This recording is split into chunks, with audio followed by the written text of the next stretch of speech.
Shin ko kun san ma'anar wannan baitin na Sasoki Sargam Terehi Nagmi ga tare hunga?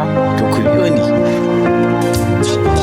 Idan har zan ji lumfashin kiɗa, to waƙarki zan ta rerawa. Yawwa, kun ji abin da wannan waƙar take faɗa.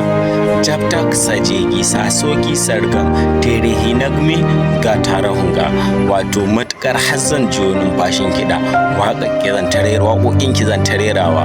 Ma'anar kalmar dake bayan dake Jabtak yana nufin in dai har ko matakar har ko muddin dai, wato ita wannan kalmar ta Sajegi a nan da ita za ta ba mu kamar zan jiyo, sasoki saso numfashi, sargam kiɗa kenan, sasoki sargam numfashin kiɗa, tere daman na faɗa naku naki, tere naki, wato tere hi ɗin kuma a bashi ta zo nan a irin kawai dan tere hi nagme, wato kawai waƙoƙinki gata rahunga zan ta rerawa. Ita gata din nan tana nufin rerawa, rahunga kuma zan ta yi kenan. To kun ji yadda fassarar wannan waƙar take. Jabtak Sajegi Sasoki Sargam Terehi Nagme gata rahunga. In dai har zan jiyo numfashin kiɗa, to waƙar ki zan ta rerawa. Wato in dai har zai jiyo wani sauti na kiɗa yana tashi, to zai ta rera mata waƙoƙi kenan. Shine yake magana Jabtak Sajegi Sasoki Sargam Terehi Nagme gata rahunga, wato matukar har zan jiyo numfashin kiɗa, to waƙoƙin ki zan ta rerawa. To ba kun ji ba. Yauwa, ga duk mai buƙatar cikakkiyar fassara,